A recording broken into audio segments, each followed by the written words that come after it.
Salam sukacita saudara-saudara. Mari kita melanjutkan topik kita tentang apa kata Alkitab tentang cinta. Mari kita lihat saudara-saudara Alkitab kita. Ayub 6 ayat 14. Siapa menahan kasih sayang terhadap sesamanya, melalaikan takut akan yang maha kuasa. Pentingnya kita menjadi manusia yang tetap mempunyai kasih sayang kepada sesama. Sebab apa yang dapat dilakukan cinta menurut ayat ini?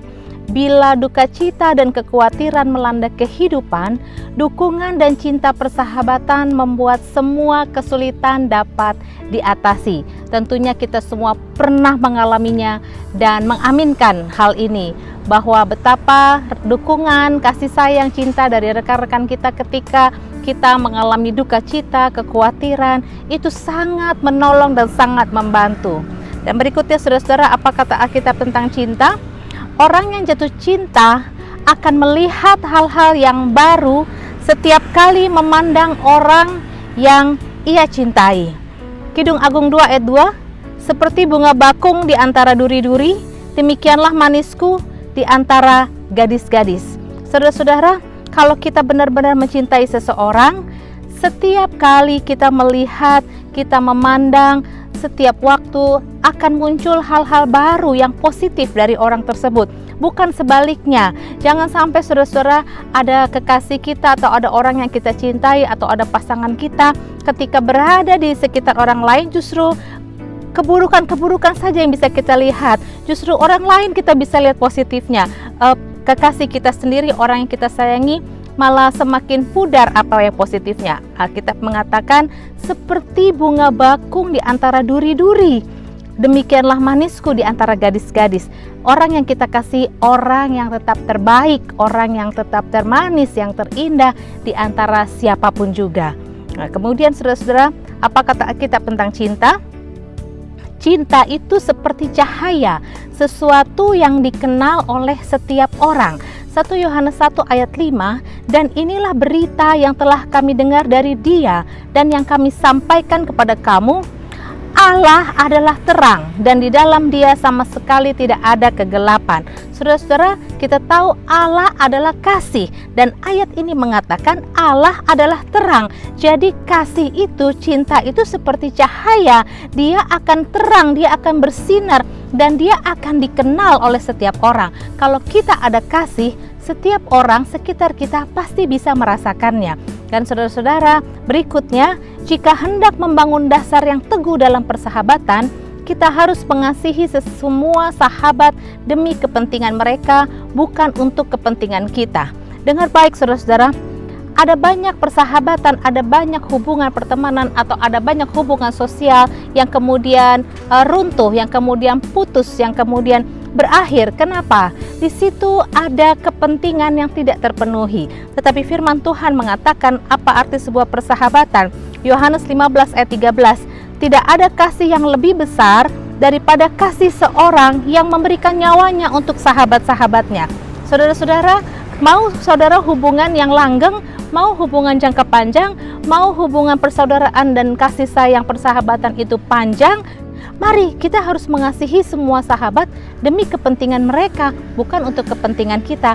Ketika kita mengutamakan kepentingan mereka, firman Allah berjanji, firman Allah mengajarkan kita, firman Allah Yesus Kristus memberikan teladan bahwa dengan kita memberi terlebih dahulu, memberi hidup, membagi kasih, itulah yang akan menjadi kunci dasar persahabatan yang teguh. Nah, berikutnya saudara-saudara, apa kata Alkitab tentang cinta?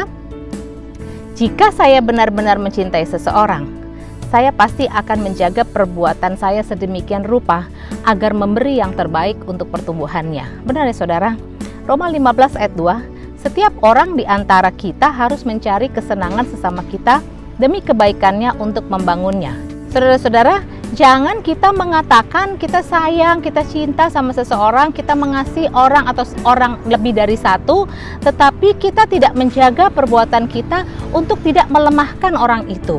Kalau kita tidak menjaga sikap, perbuatan, akhirnya kita menjatuhkan mental orang itu, membuat dia sedih, membuat dia terpuruk, kita tidak membangunnya.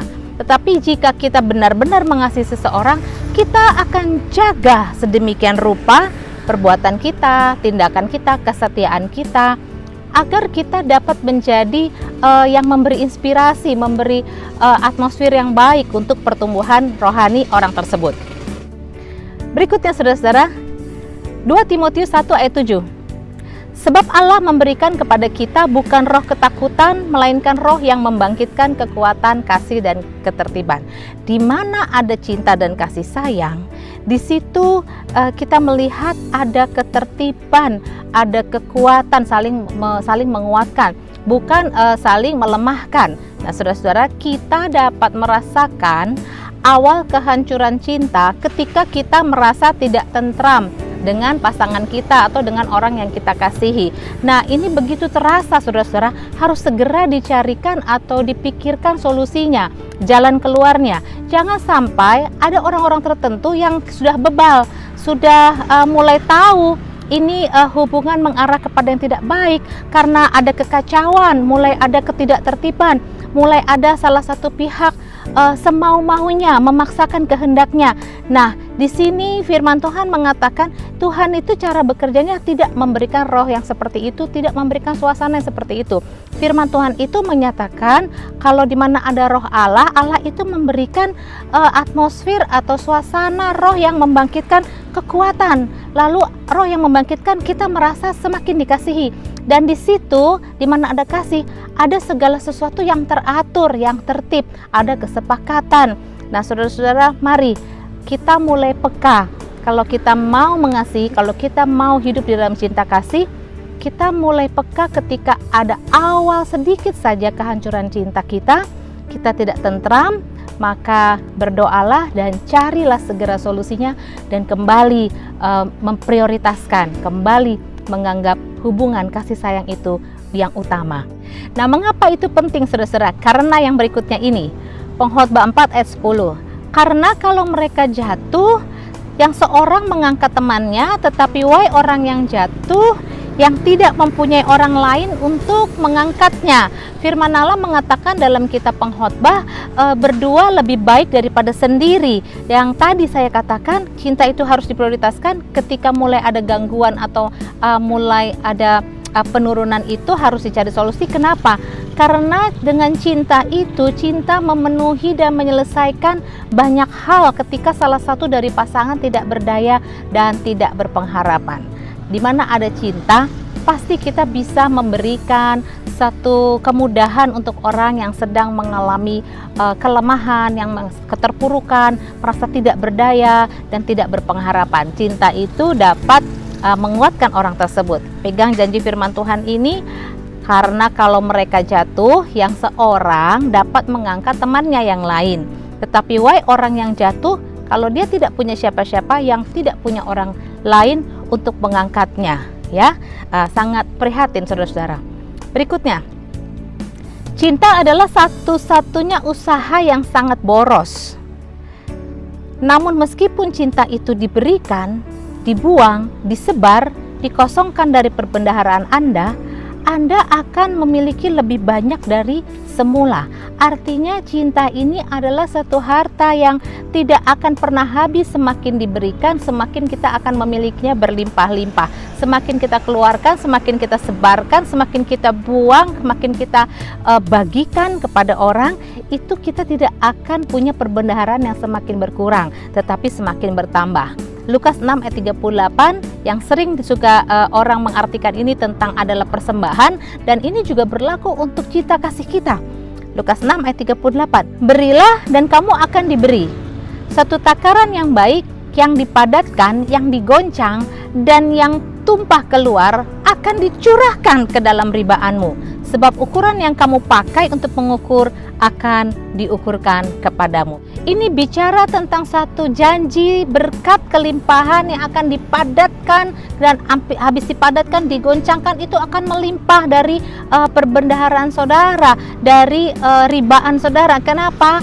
Karena saudara semakin banyak memberikannya, semakin banyak menyalurkannya, semakin berlimpah-limpah saudara akan memilikinya. Berikutnya saudara-saudara, pernikahan adalah petualangan menuju keintiman, sedangkan keintiman adalah keterbukaan seseorang terhadap yang lain. Kita lihat ayatnya terlebih dahulu ya saudara. Kejadian 2 ayat 24-25. Sebab itu seorang laki-laki akan meninggalkan ayahnya dan ibunya dan bersatu dengan istrinya, sehingga keduanya menjadi satu daging. Dengan bahasa yang sederhana, orang sudah menikah, dia pasti menjadi satu, bukan lagi dua. Artinya sudah mempunyai kemandirian tersendiri. Dia bukan lagi dua orang, tetapi satu orang. Nah, bayangkan, hanya firman Tuhan dan hanya Tuhan yang bisa membuat hal seperti ini, saudara. Dua orang menjadi satu. Ayat 25, mereka keduanya telanjang, manusia dan istrinya itu, tetapi mereka tidak merasa malu. Apa tadi yang kita mau sampaikan? Pernikahan adalah petualangan menuju keintiman. Yang tadi, laki-laki akan meninggalkan ayahnya dan ibunya dan bersatu dengan istrinya. Dia akan mempunyai sebuah keintiman yang baru, keintiman dengan pasangannya. Dan yang berikutnya, keintiman itu sendiri apa, saudara-saudara? Keintiman adalah keterbukaan seseorang terhadap yang lain. Ketika dia punya keintiman dengan pasangannya, Alkitab mengatakan mereka kedua telanjang tetapi tidak merasa malu. Artinya karena sudah dua menjadi satu, tidak ada lagi rahasia, tidak ada lagi yang tertutup. Semuanya terbuka, semuanya telanjang. Itulah kata Alkitab. Apa kata Alkitab tentang cinta? Di sini, pernikahan adalah pengalaman menuju sebuah keintiman. Sedangkan keintiman itu adalah sebuah perjalanan tentang seluruh keterbukaan dua insan manusia ini. Yang terakhir, saudara-saudara, apa kata Alkitab tentang cinta? 2 Korintus 8 ayat 7-8. Maka sekarang sama seperti kamu kaya dalam segala sesuatu, dalam iman, dalam perkataan, dalam pengetahuan, dalam kesungguhan untuk membantu, dan dalam kasihmu terhadap kami. Demikianlah juga hendaknya kamu kaya dalam pelayanan kasih ini.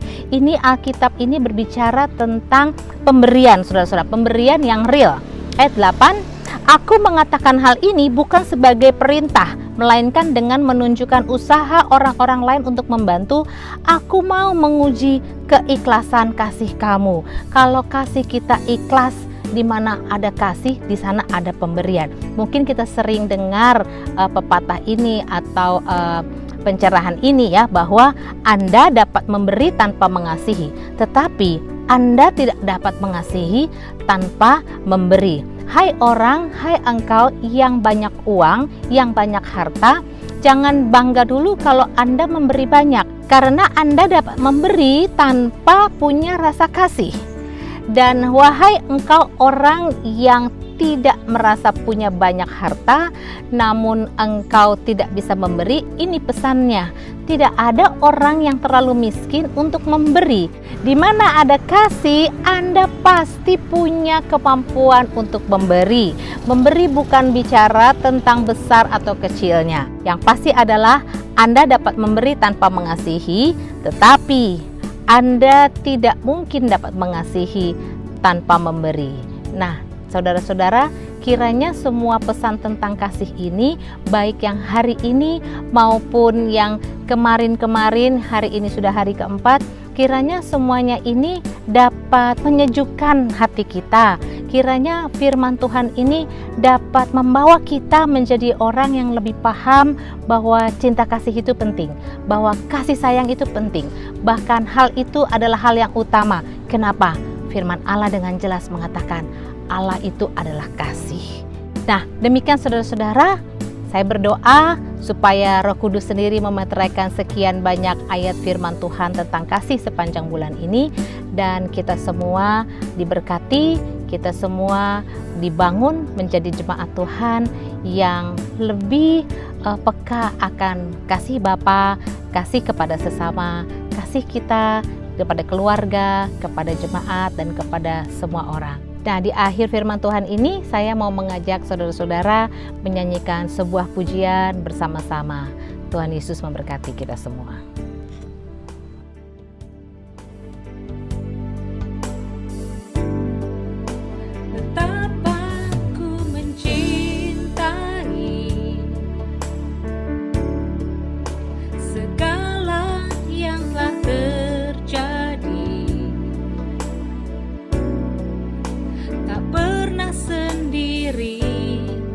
Jalani hidup ini selalu menyertai.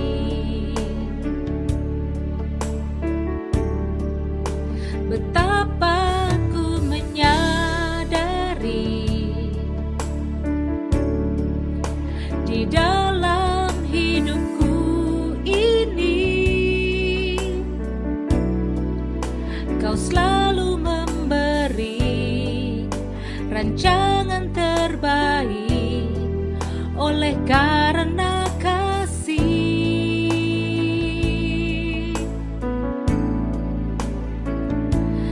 Bapa, sentuh hatiku, ubah hidupku menjadi yang baru, bagai emas yang murni. Kau membentuk bejana hatiku. Bapa, ajarku mengerti sebuah kasih yang selalu memberi, bagai air mengalir yang tiada pernah berhenti.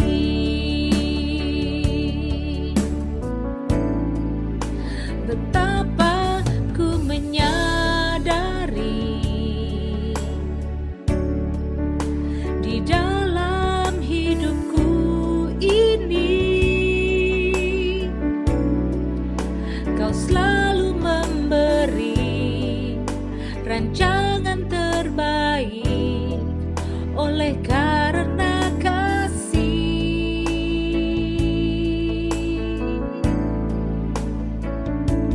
Bapa, sentuh hatiku, ubah hidupku menjadi yang baru, bagai emas yang murni. Kau membentuk bejana hatiku. Bapa,